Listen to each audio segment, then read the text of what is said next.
Hello folks, it's a measly old day today, so I thought we could travel back in time one more time, back to the big trip around Europe where the sun almost always shone. And today we're going to talk about roads. We have hundreds of these pictures taken out the front windscreen of the van as we were driving along. Not always the most beautiful or pretty or spectacular roads, but the novelty never wore off that there beyond the windscreen wipers for 16,000 miles, every road was a new one. Every corner led to a new vista that we had never seen before.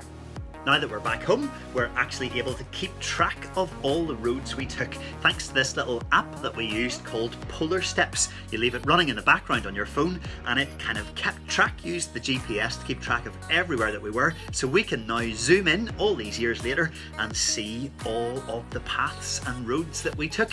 Sometimes the roads kind of made sense and we seemed to be travelling in a reasonably logical straight line.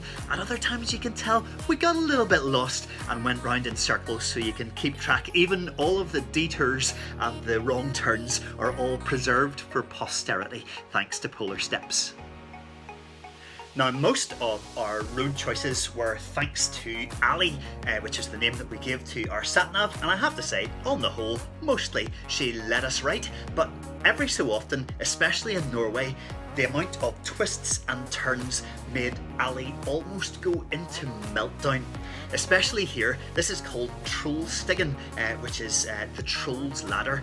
It's a lookout point at the top of a sequence of 27 hairpin bends, which Hans the campervan managed in style so that we could go up to the top, look out over the valley and realise that terrifying twisty mountain path, that's the road we've just driven up.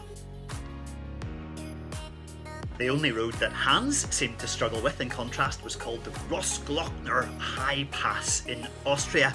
Hans hauled himself nearly 2,500 metres up higher and higher and higher up to the most breathtaking views at the top. But poor old campervan, by the time we were up there, it sounded from all its wheezes and gasps and whines as if his breath had been taken away a little bit as well.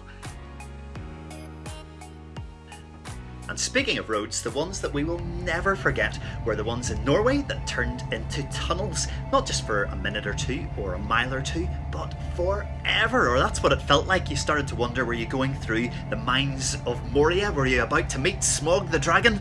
But of course, they ended eventually.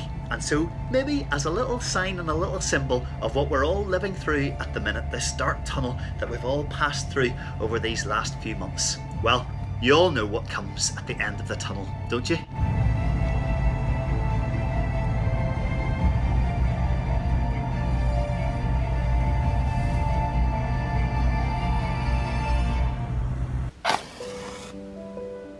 And so we pray today for light at the end of the tunnel, for light in the darkness, and hope in our fearful hearts, and peace in our troubled souls.